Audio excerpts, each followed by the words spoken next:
ऐसा लगता है कि यार ये हमारा कुछ बिगाड़ लेंगे। मेरे को नहीं लगता, मेरा क्या जनता को कहता हूँ कि जब आप सही हो तब आपका कोई कुछ नहीं बिगाड़ सकता, और जब आप गलत हो तो भारत का संविधान आपको कोई भरोसा तो है नहीं। आवाज तो आपको कभी लगता है कि आपकी रिपोर्ट किसी के लिए खतरा बच्चे जो सफलता की ओर निकले वो गाँव से निकले, तो मैं ये मानता हूँ कि उन पर बच्चों पर नजर रखने की जरूरत है, नजर भी और बच्चों पर विश्वास भी। ऐसे मामले देखे हैं कि भोग विलास में दुनिया इतनी मित्रता, जिस प्रकार भगवान श्री कृष्ण और सुदामा की मित्रता थी, उस प्रकार की मित्रता इमोशंस नहीं जता पाए। आदर्श बच्चों का शिक्षा निवेदन करना चाहता हूँ आपके माध्यम से कि बच्चा जो चाहे वो आप उस बीमारी में आजाद गोवंश ने बहुत बड़ा ऐतिहासिक काम, जानलेवा हमला हुआ उस दिन तो मेरे को पिस्टल तक दिखाने का प्रयास, फेवरेट बुक और राइटर में रामधारी सिंह। गांव में सबसे ज्यादा रिस्पेक्ट किस चीज को? मैं सांडवा के इतिहास की बात हूँ, सांडवा में लोग पानी के लिए आए। मार्मिक अपील है, मेरी बातें बुरी लगेगी राजनीतिक परिवारों को भी बुरी लगेगी। पेरेंट का इन्वॉल्वमेंट आप कितना इंपॉर्टेंट समझते हैं? शिक्षक भी है, पत्रकार भी, पर सबसे पहले एक जिम्मेदार नागरिक है जो सिर्फ सवाल नहीं उठाते बल्कि हल भी बताते हैं।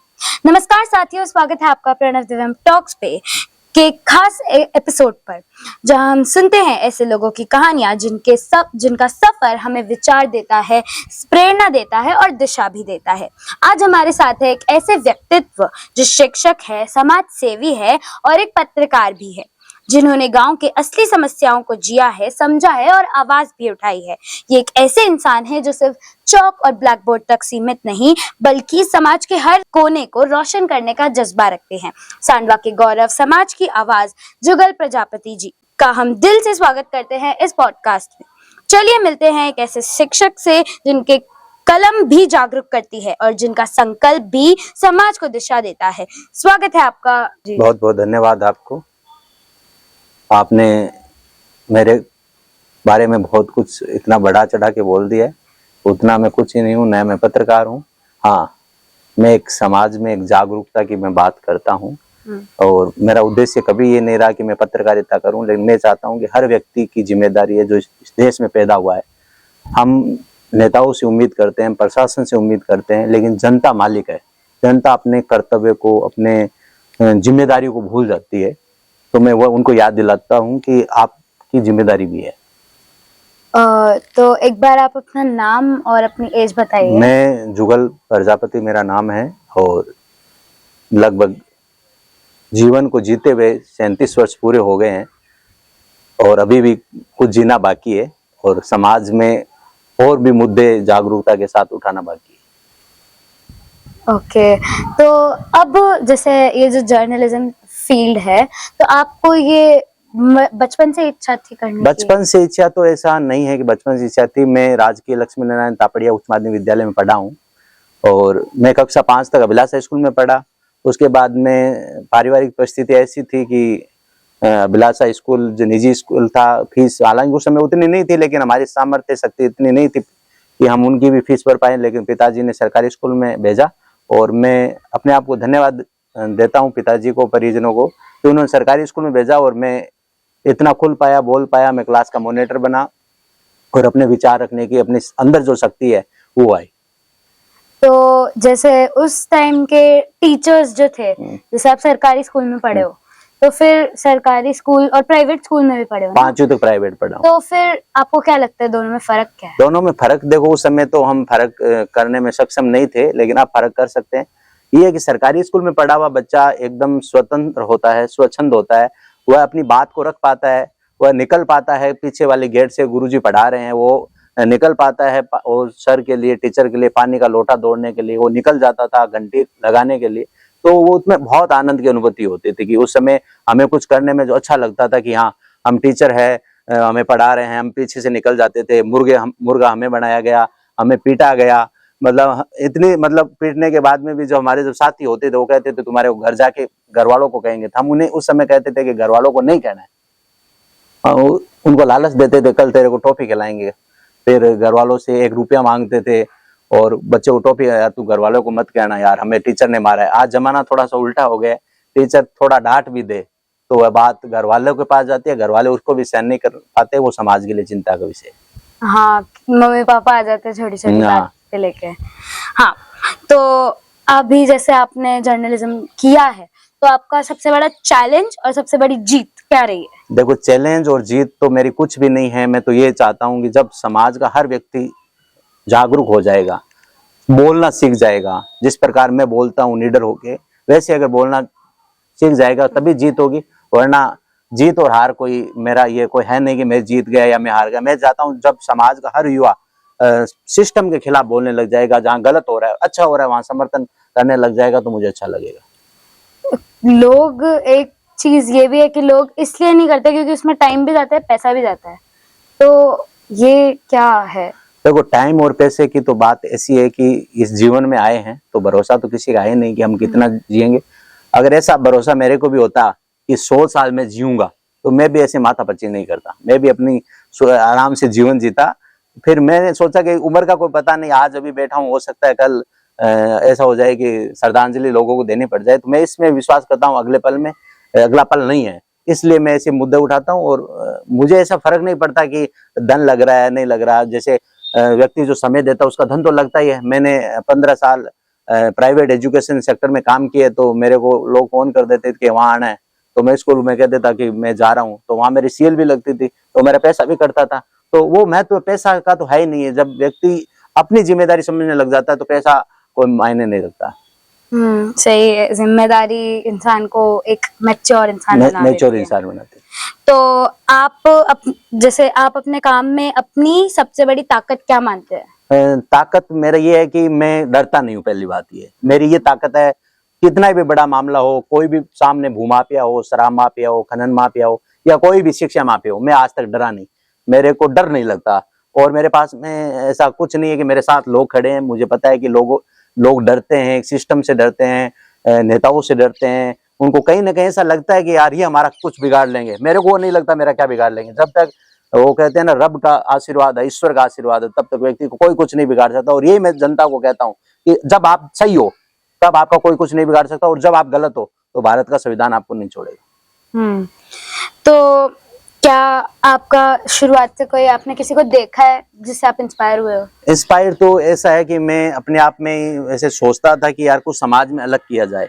जैसे बड़े बड़े ईमानदार अधिकारियों को देखा कि वो किस तरह दबंग से काम करते हैं। जैसे हमारे विष्णुदत्त जी, विष्णोई जिनका नाम चलता है, जनता के लिए वो तैयार रहते थे, गरीब लोगों के लिए तैयार रहते थे। हो सकता है हर इंसान में कमी होती है, लोग उनकी बुराइयां गिनाते होंगे, लेकिन मैं ये मानता हूं कि व्यक्ति को अपना काम करना चाहिए। मेरे में भी कोई ऐसा नहीं मैं 100% सही हूँ, मेरे में कोई कमियां नहीं है। हर व्यक्ति में कमी होती है, लेकिन अपनी कमी को भी ताकत बनाना चाहिए। तो जैसे एक कॉमन इंसान है जिसको प्रॉब्लम फेस हो रही है, तो कैसे अपनी आवाज उठाएगा? जैसे आपके पास आए या फिर आवाज तो ये है कि ये हमारा सिस्टम को इतना जंग लग चुका है कि लोग आवाज उठाने से डरते हैं। मैंने ऐसे मामले देखे हैं कि जिन्होंने आवाज उठाई उनको ट्रक के नीचे कुचला गया। मैंने ऐसे सिस्टम देखा है जिन्होंने आवाज उठाई उनको जानलेवा उन पर हमला किया, उनकी जान भी ली गई। सिस्टम बहुत खराब है, हर व्यक्ति आवाज नहीं उठा सकता। लेकिन मैं ये मानता हूं कि धीरे धीरे अगर 1 से 2 हुए, 2 से 3 हुए, तो आने वाले समय में जो सत्ता में बैठे लोग हैं, जो सिस्टम में भ्रष्ट लोग बैठे हैं, सत्ता में ईमानदार लोग भी बैठे हैं, वो जो हमारा साथ देने के लिए तैयार है, प्रशासनिक अधिकारी भी ईमानदार बैठे हैं, वो भी हमारा साथ देने के लिए तैयार है। तो ये आपने जो कहा कि हर व्यक्ति आवाज कैसे उठाएगा, ये मुश्किल काम है, लेकिन नामुमकिन है, मुमकिन है, हो सकता है, संभव है। ऐसा नहीं है कि ये हो नहीं सकता, समय लग सकता है। मुझे याद है आज से जब हमारा 15 साल का जो सफर शुरू हुआ उसमें मैंने आवाज भी उठाई। धीरे धीरे मेरे को ऐसा परिवार से भी दबाव आया, क्या करना है तेरे को, साथियों से भी आया, दोस्तों से भी आया, लेकिन एक जिद था कि अपने को क्या करना है, जिंदगी का कोई भरोसा तो है नहीं, आवाज तो उठाएंगे। इतिहास में तो महाराणा प्रताप का जब हम नाम सुनते हैं तो उनका नाम क्यों चलता है? क्योंकि उन्होंने कभी गुलामी स्वीकार नहीं की, इसलिए उनका नाम चलता है। अगर वो अकबर की अधीनता स्वीकार कर लेते तो उनका नाम नहीं चलता। तो मैं ये चाहता हूँ कि प्रत्येक व्यक्ति जागरूक हो। मैं ये नहीं चाहता कि मैं ही जागरूक हूँ, मैं ये चाहता हूँ हर व्यक्ति अपनी आवाज उठाना सीखे। मेरे पास कई फोन आते हैं, सर आप उनको फोन करो। मैंने कहा क्यों, आपने किया क्या? बोला मैंने तो नहीं किया। मैंने आप करो पहले फोन, आपको क्या जवाब मिलता है फिर मैं आपको तरीका भी बताऊंगा। सही है।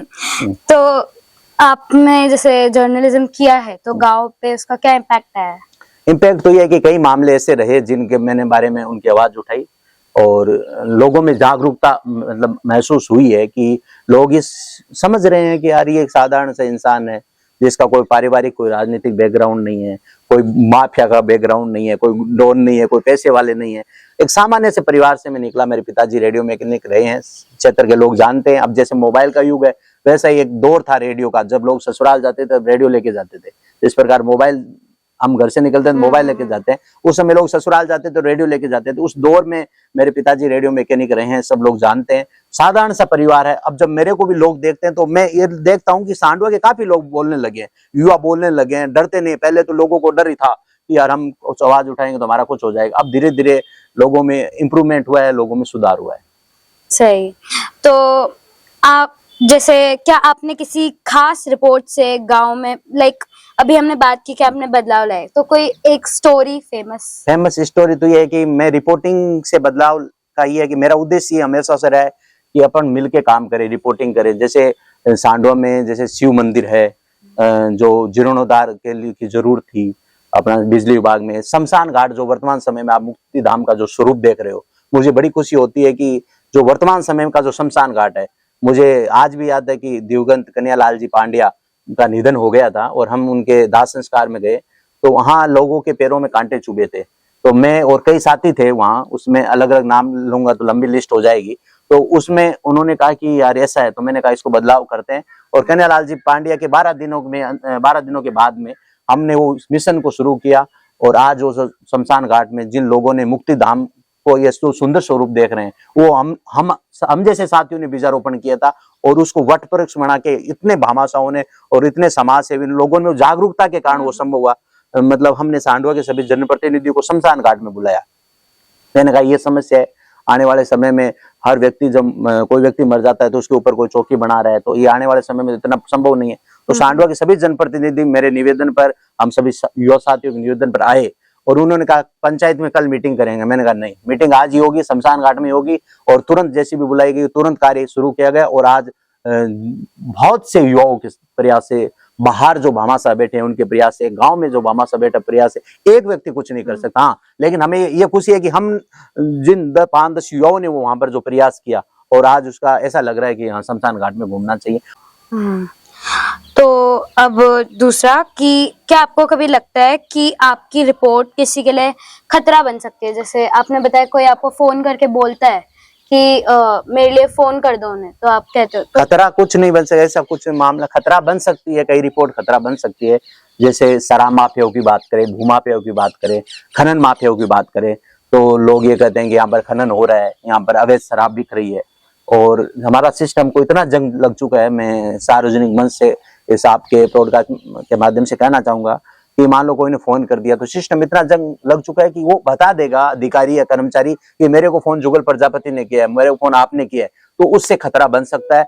और ऐसे मामले मेरे दृष्टि में तो नहीं हुए, लेकिन ऐसे कई मामले आए हैं जिसमें लोगों ने जब शराब माफियाओं की, भू माफियाओं की, खनन माफियाओं की शिकायत की है तो उनकी जान भी ली गई।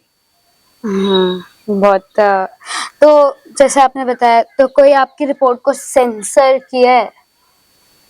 सेंसर का मतलब मैं थोड़ा, मेरे को, मैं तो हिंदी का विद्यार्थी हूँ। नहीं, सेंसर मतलब जैसे कोई बंद करना चाहे आपकी रिपोर्ट को वैसे? रिपोर्ट का ऐसा है कि मेरा फेसबुक पेज था लगभग 8 साल पहले, तो उसमें 25,000 फॉलोवर थे, मैं आवाज उठाता था, वो मेरा फेसबुक किसी ने हैक कर लिया, वो आईडी बंद हो गई।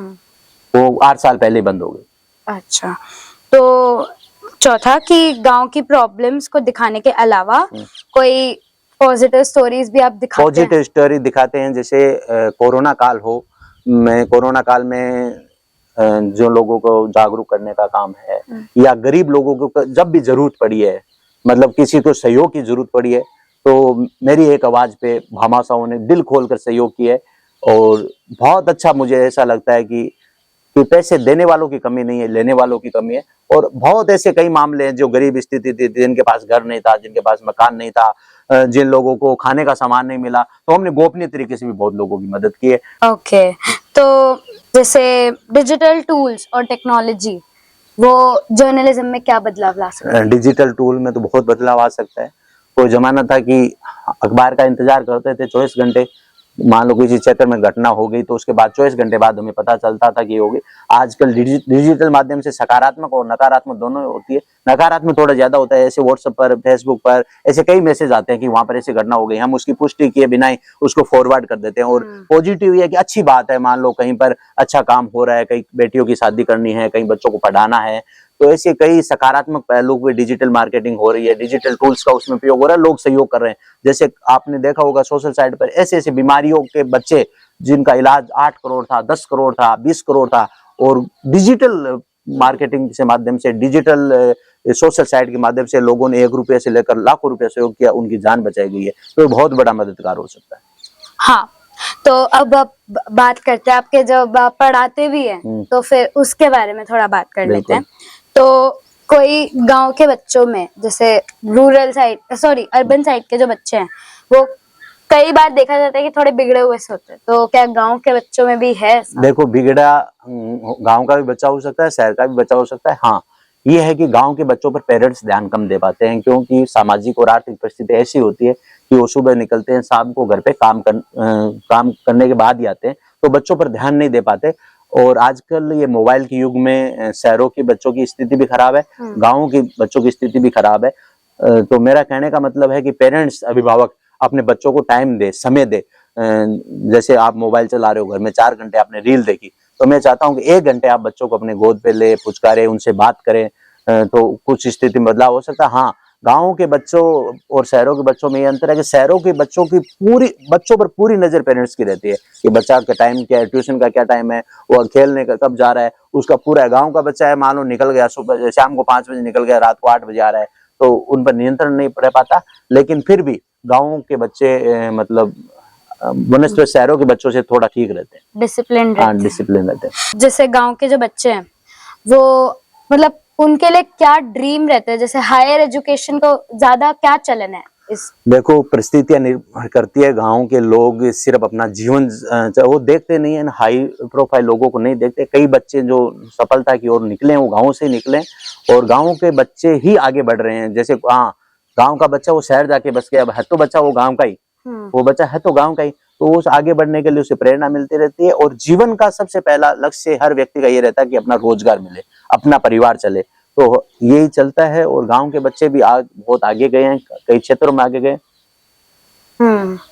तो आपके मतलब आप स्टूडेंट्स में पेरेंट का इन्वॉल्वमेंट आप कितना इम्पोर्टेंट समझते हैं? बहुत इम्पोर्टेंट मानता हूं मैं। आज के समय में जब मोबाइल के युग की बात हो गई, तो बहुत इम्पोर्टेंट हो जाता है कि इस मोबाइल के माध्यम से बच्चे साइबर क्राइम के शिकार हो रहे हैं, कई मामलों में शिकार हो रहे हैं। बच्चे गूगल पे ऐसी चीजें देखते हैं जो उनके मस्तिष्क को प्रभावित करती है। तो पेरेंट्स को तो मैं ये मानता हूं कि उन पर बच्चों पर नजर रखने की जरूरत है, नजर भी, और बच्चों पर विश्वास भी रखने की जरूरत है। ऐसा नहीं उनको हर प्रकार से अविश्वास की दृष्टि से देखे, उन पर विश्वास भी करें, लेकिन उन पर नजर भी रखें, क्योंकि ये जो किशोरावस्था होती है, 13 से 19 वर्ष की उम्र है, ये तूफान की अवस्था है। हमारे मनोवैज्ञानिक कहते हैं कि तूफान की अवस्था है, और इस उम्र में अगर कोई ठहर गया तो वो जीत गया, और इस उम्र में कोई बह गया तो वो हार गया।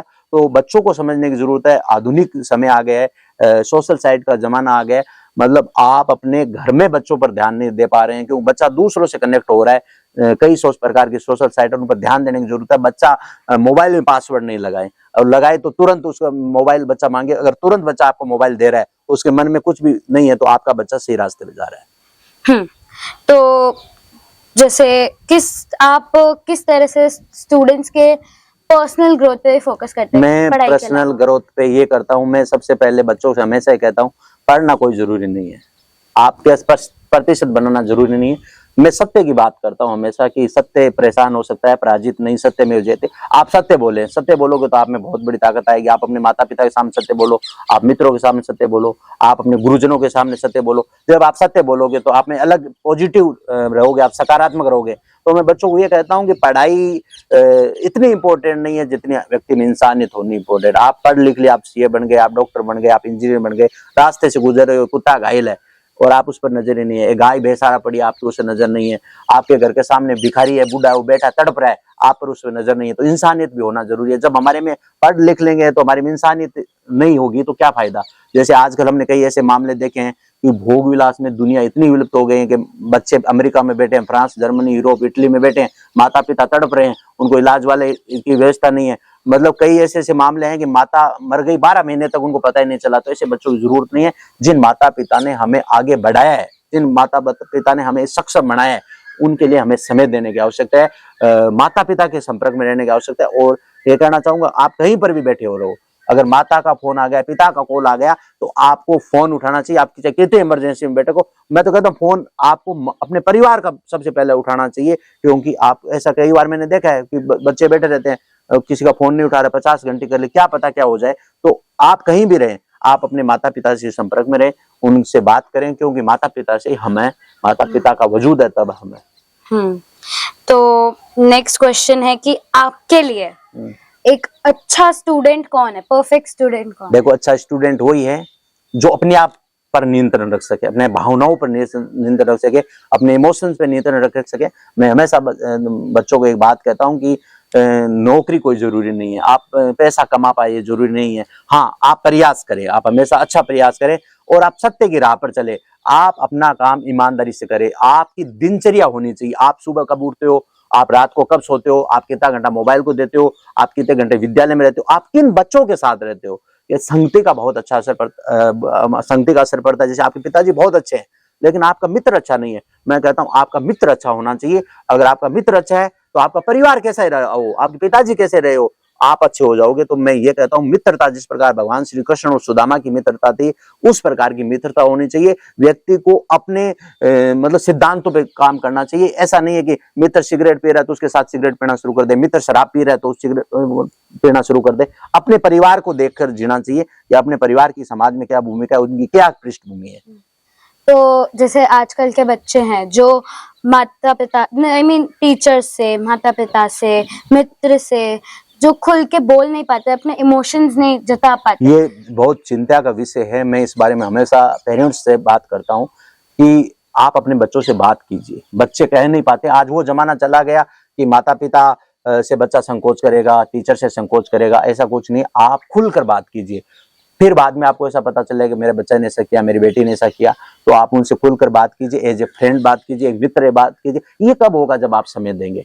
आप समय नहीं दे पाते अपने बच्चों को। बच्चे आए स्कूल से और मोबाइल चलाने लगे, होमवर्क किया और निकल गए, आप आए सो गए, आपने बच्चों से बात ही नहीं की। मैं तो हमेशा बच्चों से ये कहता हूँ कि आप रोज अपनी माँ की गोद में सिर रखकर सोइए। आप अपने पिता से आई टू आई कॉन्टेक्ट कीजिए। मैं हमेशा बच्चों से कहता हूँ कि शाम के भोजन के समय में आप सभी के मोबाइल साइड में होने चाहिए।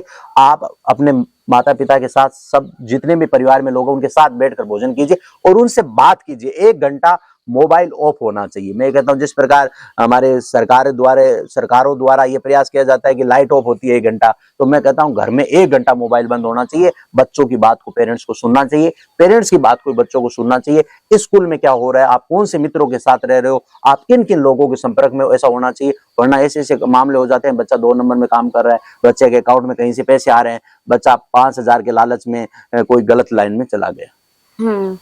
तो दूसरा क्वेश्चन है कि टीचर्स के लिए क्या टिप्स है, टीचर्स को क्या करना चाहिए? मेरा ये मानना है कि शिक्षक समाज का वह आईना होता है जो एकमात्र ऐसी जॉब है, वो ये चाहता है सबका भला हो। मेरा बच्चा मेरे से ऊपर जाए।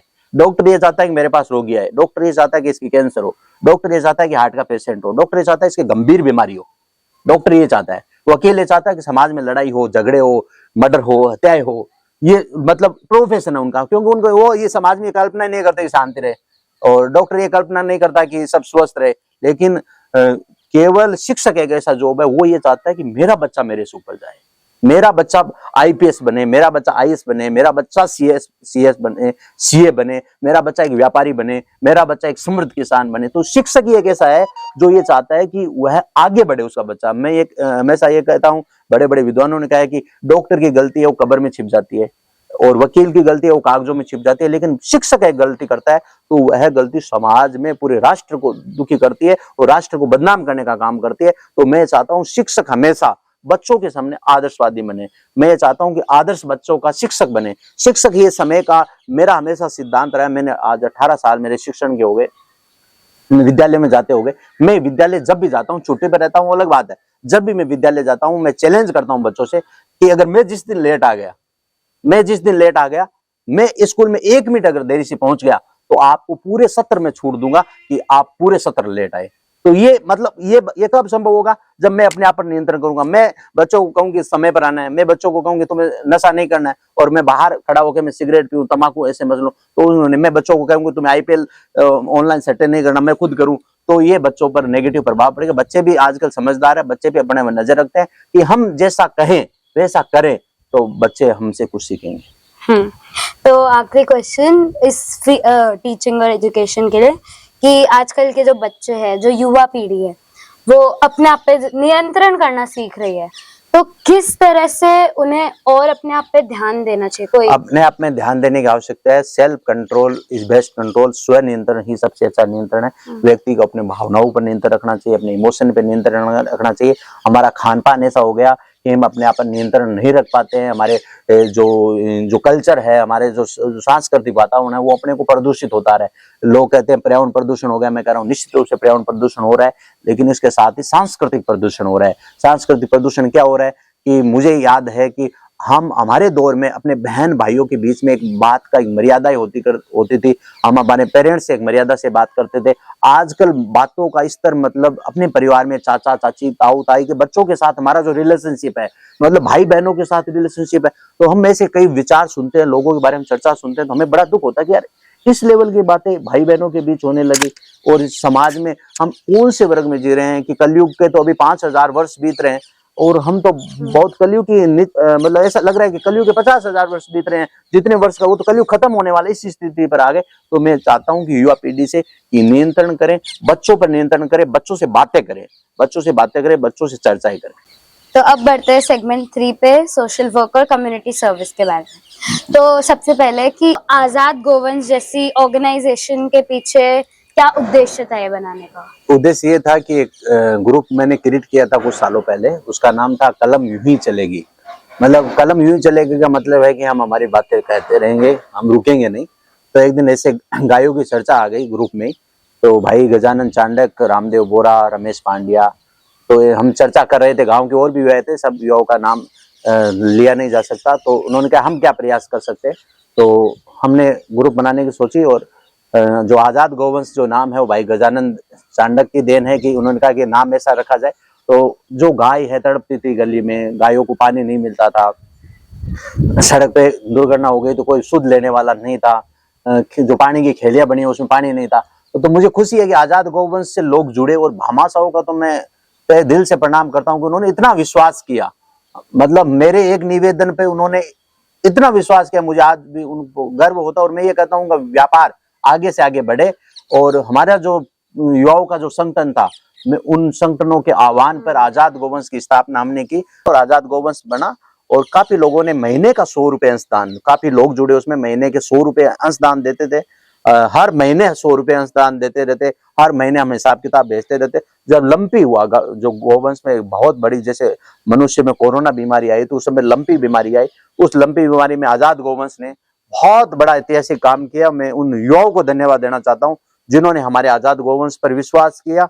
और मैं उन भामाशाहों को जो सांडवा की धरती पर पैदा हुए और देश विदेश में बैठकर इतना मतलब सहयोग किया, इतना दान किया, मैं कह रहा हूं कि हमें एहसास ही नहीं होने दिया कि गोवंश के लिए हमें मांगने की जरूरत है। लाखों रुपए का सहयोग दिया।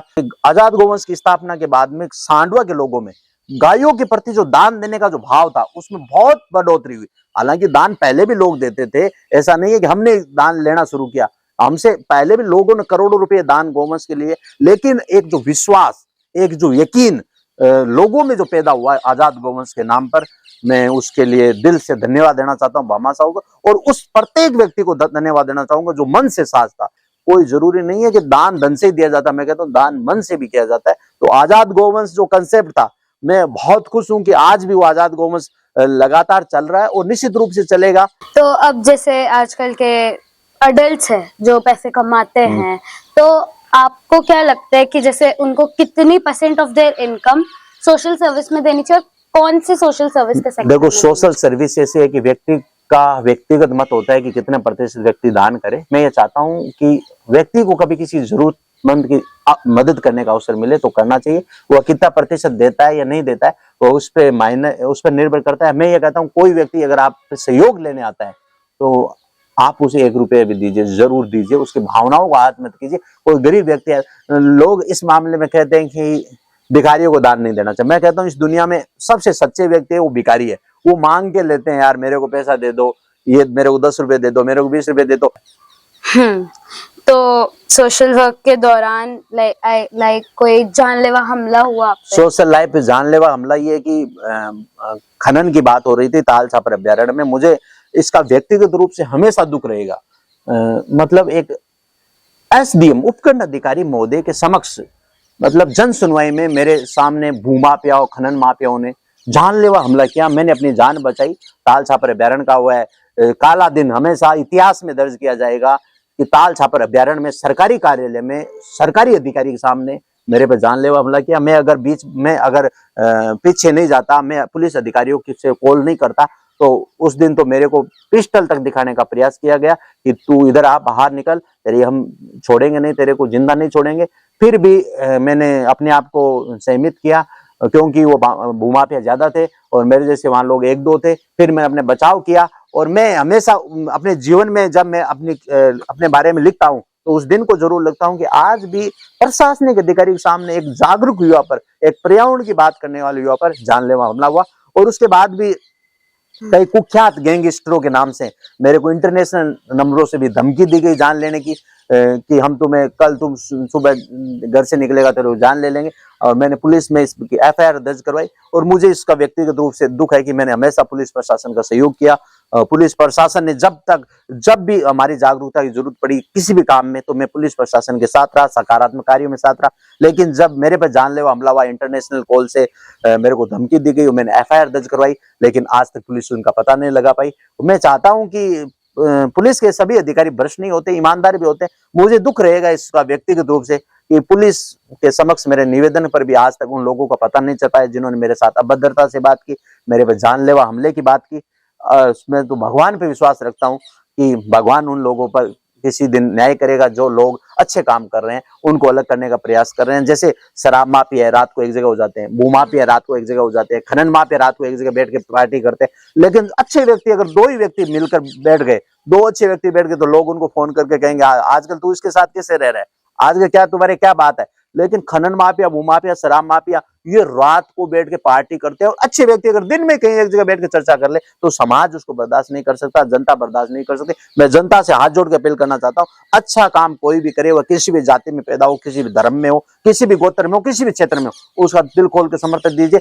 वरना आने वाले समय में आपको ऐसा महसूस होगा कि हमने क्या किया। जैसे मैं अस्पताल की समस्या उठाता हूँ तो उस समय ऐसे लगता है जुगल ऐसे ही करता है, लेकिन जब वह अपने पिता को लेकर अस्पताल जाता है उसे डॉक्टर नहीं मिलता, जब अपनी माता को लेकर अस्पताल जाता है उसको डॉक्टर नहीं मिलता, जब उसके पिता को कोई गंभीर बीमारी हो जाती है और अचानक इमरजेंसी में जाता तो डॉक्टर नहीं मिलता, जब दुर्घटना हो जाती है और वहां डॉक्टर नहीं मिलता तो दुख होता है कि वास्तव में जुगल सही कहता है। मैं ये कह रहा हूं कि हर व्यक्ति को इस बात को सोचना पड़ेगा, वरना आने वाले समय में हम अपनी अगर नहीं बोलेंगे तो हम कुछ नहीं कर पाएंगे।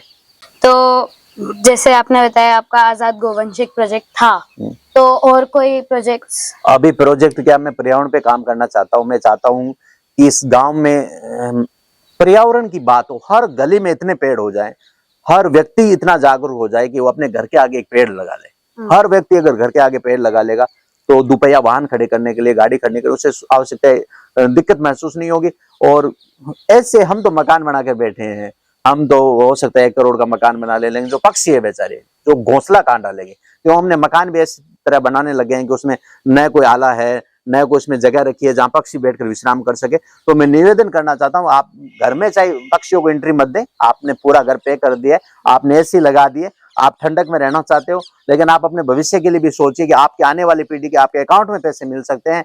आप लोगों का पिताजी का बैंक बैलेंस करोड़ हो सकता है, आपका बैंक बैलेंस करोड़ हो सकता है, लेकिन जीने के लिए हमें ऑक्सीजन नहीं मिलेगी। ये कोरोना काल में हमने देखा कि ऑक्सीजन, मैं तो इस बात से खुद जानता हूं कि कोरोना काल से पहले मुझे भी पता नहीं था कि व्यक्ति के शरीर में ऑक्सीजन चेक की जाती है क्या।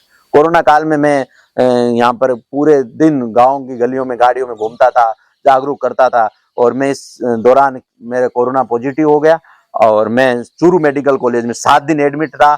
और मतलब शुभ चिंतकों की दुआओं से, गरीबों की दुआओं से मैं स्वस्थ होकर लौटा। तो मुझे पता चला कि शरीर में ऑक्सीजन है। उससे पहले भी मैं पर्यावरण की बात करता था, अब तो मेरे को लगता है हर व्यक्ति को कम से कम 5 पेड़ लगाकर तैयार करने चाहिए। और मेरी उम्मीद है भगवान ने कभी ऐसा चाहा या अवसर दिया या मेरे को सांडवा के लोगों ने समझा या जनता ने समझा, तो मैं चाहता हूं कि सांडवा का टेम्परेचर नजदीक के गांव वालों से 5 डिग्री कम होगा।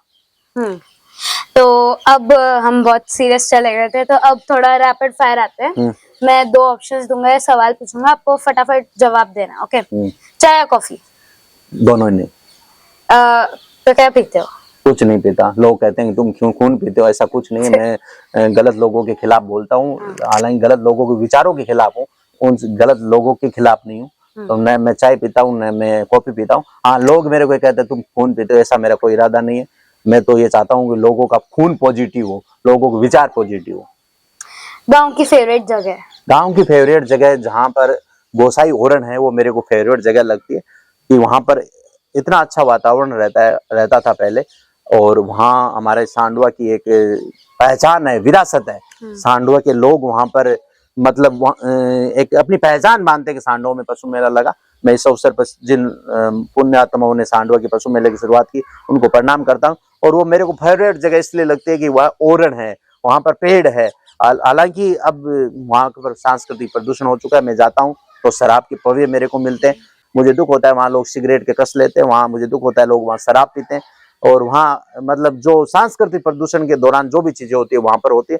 और ओरण जैसे पवित्र स्थान पर ऐसा होता है, तो मैं प्रशासन से निवेदन करना चाहता हूँ कि ऐसी जगह को बचा कर रखें। ओके, तो कोई गिल्ट जो आपके मन में रह गया हो कि ये काम मुझे कर देना चाहिए? मेरे को गिल्ट ये है कि मैं हमेशा शुरू से मैं वकील बनना चाहता था। मेरे पिताजी का सपना था कि मैं वकील बनूं, लेकिन उस समय मेरी परिस्थितियां रही, मेरे को मार्गदर्शन नहीं मिला, तो मैं वकील नहीं बन पाया। लेकिन मेरी उम्मीद थी मैं एक वकील बनूं समाज में।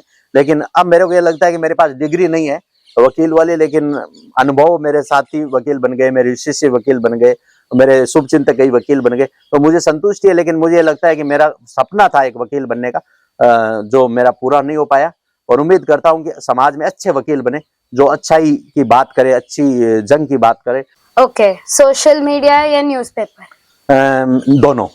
दोनों सोशल मीडिया और न्यूज़पेपर। एक जो आपको सबसे इफेक्टिव लगता है? इफेक्टिव तो ये है कि मेरे को सोशल मीडिया इफेक्टिव अब ज्यादा लगता है, लेकिन मैं न्यूज़पेपर, ऐसा कोई दिन नहीं जाता जिस दिन मैं न्यूज़पेपर को पूरा नहीं पढ़ता। मेरे को याद है पहले तो घर में अखबार नहीं आता था, फिर मैंने घर में अखबार शुरू किया। और अखबार अब तो क्या डिजिटल माध्यम से ज्यादा पढ़ने का रहता है। लेकिन मैं निवेदन ये करता हूँ अपने आप से कि अखबार अगर अपने को हार्ड कॉपी में पढ़ना पड़े तो उसका स्वाद अलग है। संपादकीय हमें जरूर पढ़ना चाहिए। दिन मॉर्निंग पर्सन या नाइट आउल? दिन में ज्यादा रहना पसंद करते हो रात? मेरे को तो, अब मैं इस बारे में क्या कहूँ कि मेरे को तो कभी भी कैसे भी, मैं कभी थकता ही नहीं, न मैं कभी रुकता। कोई मेरे को फोन कर ले रात को, दिन में, सुबह, शाम, मेरे को ऐसा कभी फील नहीं होता। मतलब घर वालों को फोन करना पड़ता है कि खाना खाने के लिए आ जाओ, तब मेरे जाता हूँ। तो दोनों स्थिति है मेरे लिए, कभी दिन हो चाहे रात हो। और मैं आप इस छोटी सी उम्र में इतने मतलब अच्छे सवाल तैयार किए, मैं आपको धन्यवाद देना चाहता हूँ। और उम्मीद करता हूँ कि सांडवा ही नहीं, भारत का हर युवा गलत के खिलाफ बोलना सीखे, अच्छे सिस्टम में चलना सीखे। कमियां सब में होती है, मेरे में कई कमियां रही होगी, हर व्यक्ति में कमी होती है, लेकिन कितनी कमियां हो, अगर हम अच्छाई के लिए बात कर रहे हैं तो हमें एक मंच पे आना चाहिए। तो कोई फेवरेट बुक या राइटर? फेवरेट बुक और राइटर में रामधारी दिनकर को मेरा फेवरेट पसंदीदा है। उनकी कुरुक्षेत्र है वो मेरी पसंदीदा पुस्तक है।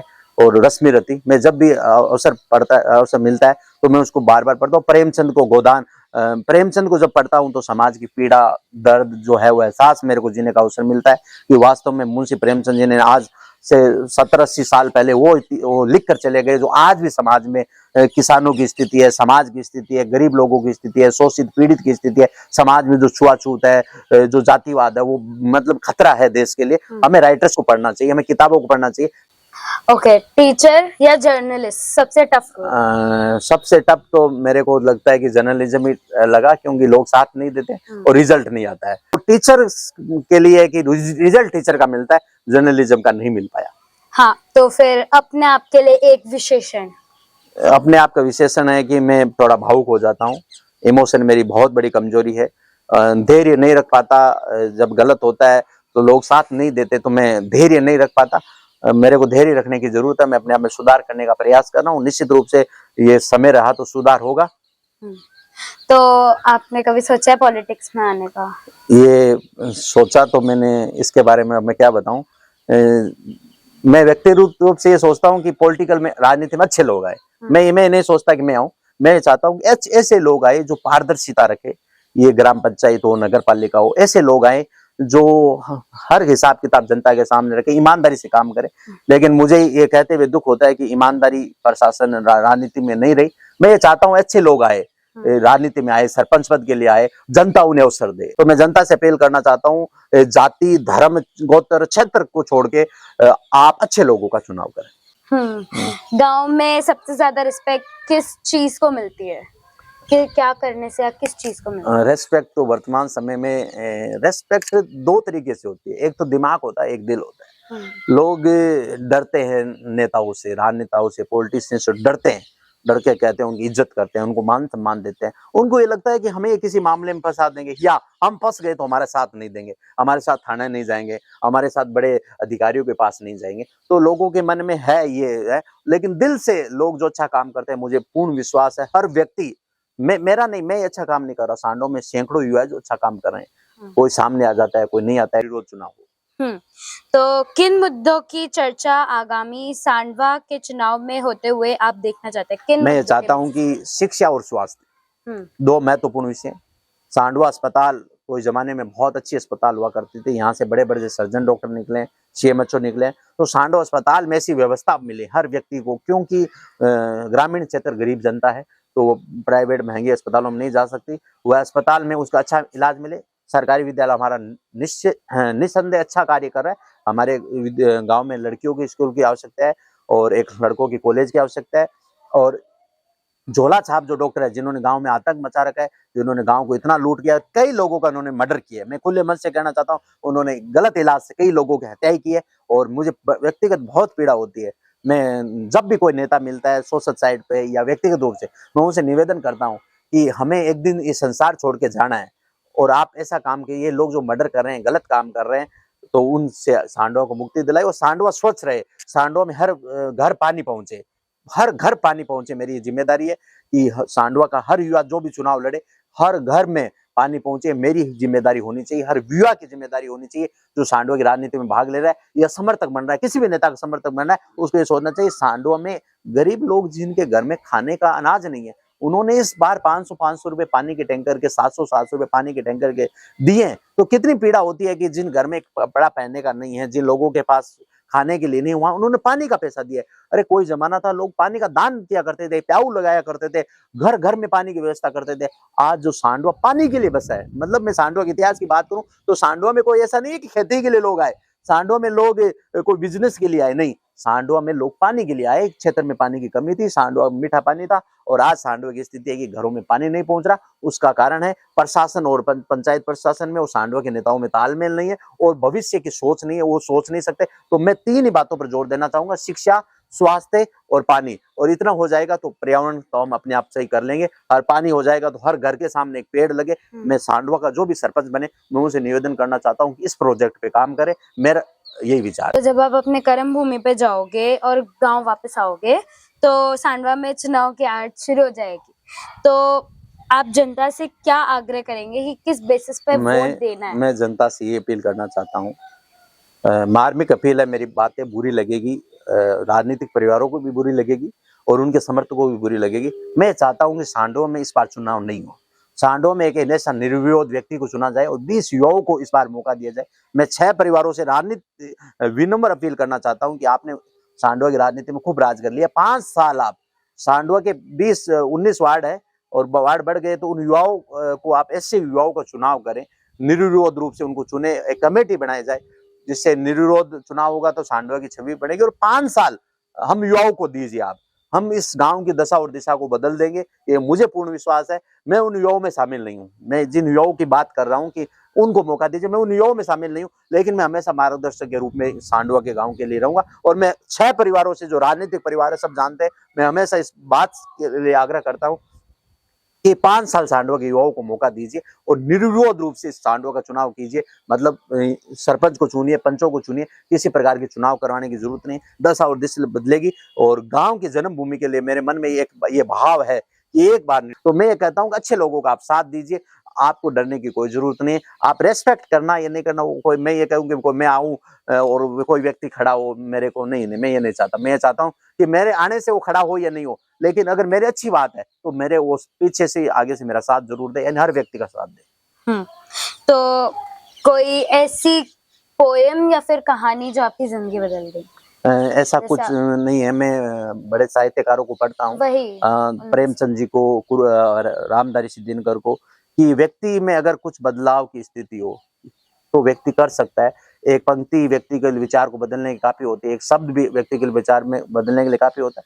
तो मैं तो सभी कवियों का सम्मान करता हूँ, और हरिवंश राय बच्चन है हमारे बीच में, प्रेमचंद जी है, रामधारी दिनकर है, महादेवी वर्मा है, उनके बारे में जब पढ़ते हैं, निराला जी को जब मैं पढ़ता हूँ तो मुझे ऐसा लगता है कि निराला जी जो हिंदी साहित्य के मतलब महेश कहे जाते हैं, छायावादी युग के, तो उनके जीवन में इतना संघर्ष रहा, उनके माता पिता का निधन हो गया, उनकी पत्नी का निधन हो गया, उनके भाइयों का निधन हो गया, उनके चाचा चाची का सबका निधन हो गया, अंत में एक उनकी बेटी थी सरोज, उनका भी निधन हो गया। ऐसी विषम परिस्थितियों में उन्होंने समाज में ऐसा लिखा साहित्य, मतलब क्रांतिकारी साहित्य लिखा, बादल राग उन्होंने लिखा, और क्रांतिकारियों को से वो आह्वान करते हैं कि तुम जितनी क्रांति करेंगे, ये जो भूमाफिया है, पूंजीपति लोग है, जो इन्होंने समाज का शोषण करके, गरीबों का शोषण करके लोगों को गरीब किया है, वो भी कांप जाएंगे। तो विशेषकर निराला जी का ये साहित्य मेरे को समाज में जागरूकता के लिए प्रेरित करता है। ओके, तो आपका कोई नेक्स्ट बड़ा गोल? मेरा नेक्स्ट बड़ा गोल तो क्या है, समाज की जागरूकता है। और मैंने कभी जीवन में कुछ नहीं सोचा ऐसा, आप ये मानोगे नहीं मानोगे, मेरे 37 वर्ष उम्र हो गई, मैंने कभी ये नहीं सोचा कि मेरे को कभी गाड़ी खरीदनी है, मैंने ये कभी नहीं सोचा मेरे को मकान बनाना है, मैंने कभी नहीं सोचा कि मेरे को मेरे बैंक बैलेंस में 1000 रुपये भी रखना है, मैंने कभी सोचा ही नहीं, मेरे मन में विचार ही नहीं आया। मैं तो हमेशा ये चाहता हूँ जनता जागरूक हो जाए, लोगों को शिक्षा और स्वास्थ्य, मतलब उनमें कहीं समस्या नहीं आए। कोई व्यक्ति गरीब है, वो इलाज के लिए जाता है तो डॉक्टर उससे प्यार से बात करे, उसे बैठा कर बात करे।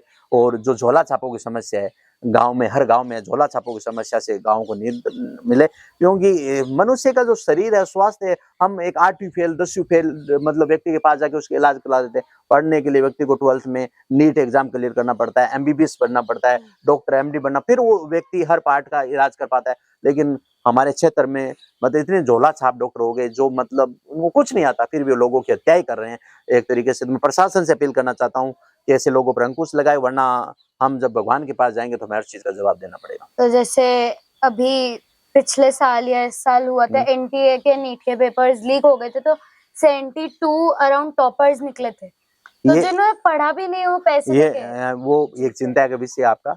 निश्चित रूप से इनमें सुधार करने की आवश्यकता है। नीट ही नहीं, अन्य भर्तियों में, व्याख्याता भर्तियों में, SI भर्तियों में से घोटाले हुए हैं, और मुझे पूर्ण विश्वास है वर्तमान की केंद्र सरकार पर, राजस्थान सरकार पर, वह सुधार करेगी। और युवाओं के जो सपनों के कत्ल हुए हैं, और जो आप जैसे कह रहे हो नीट में 72 टॉपर्स है, वो पेपर पैसे देके खरीदे गए, तो मैं उम्मीद करता हूँ कि ऐसा सिस्टम नहीं हो। भारतीय संविधान हमारी बहुत बड़ी ताकत है, हमारी जो गीता है, हमारी श्रीमद् भागवत गीता है, वो हमारी बहुत बड़ी ताकत है। हर धर्म का कोई भी ग्रंथ है वो हमारी बहुत बड़ी ताकत है, उनके आदर्श पर हमें चलना चाहिए।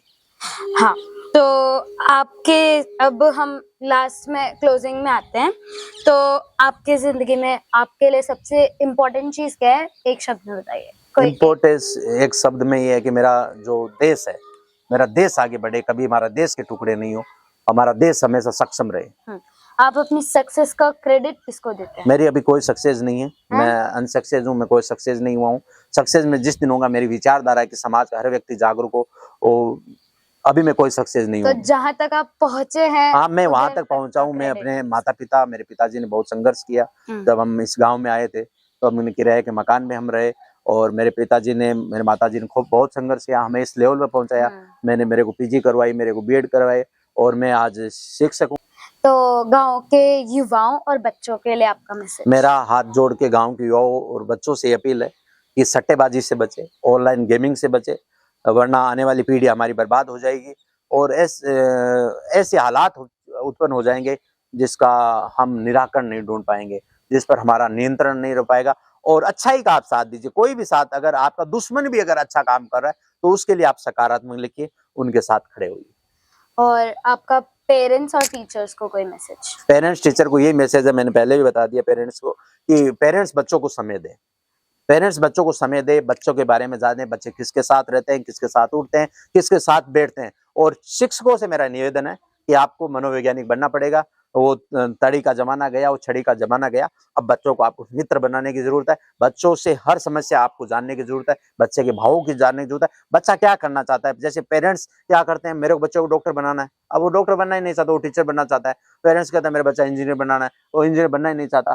पेरेंट्स चाहता है मेरा बच्चा वैज्ञानिक बने, वो बनना ही नहीं चाहता। मैं कहता हूँ पेरेंट्स अपना अनावश्यक दबाव नहीं दे, बच्चे में जो टैलेंट है उससे पूछे, उसका आकलन करें, उसका विश्लेषण करें। मैं कहता हूँ वो अच्छा कर पाएगा। अगर आपको गाड़ी चलाने अच्छी लगती है तो आप बहुत अच्छी गाड़ी चला सकते हैं। आपको फोटो शूट करना अच्छा लगता है तो आप, मैं कहता हूँ, बहुत अच्छी फोटो शूट कर सकते हैं। आपकी एक फोटो शूट की हुई लाखों रुपए में बिक सकती है। आप पेंटिंग करना चाहते हैं, वो पेंटिंग आपकी करोड़ों में बिक सकती है। तो आप IPS IAS बनाना ये नहीं, मैं कहता हूँ बच्चा जो चाहे, आप पेरेंट्स से निवेदन करना चाहता हूँ आपके माध्यम से कि बच्चा जो चाहे वो आप उसका साथ दीजिए, वरना बच्चा कुंठा का शिकार हो जाएगा और एक दिन मानसिक तनाव में आ जाएगा। और अपन देखते हैं कि बड़े बड़े लोगों ने इस देश के मुख्यमंत्रियों ने भी सुसाइड की है, इस देश के डॉक्टरों ने सुसाइड किया, आईएएस ने सुसाइड किया, आईपीएस ने सुसाइड किया। उसका कारण क्या है कि वो अपने आप पर नियंत्रण नहीं रख पाए, अपने भावों पर नियंत्रण नहीं रख पाए, या उनका पसंदीदा काम उनको नहीं मिला।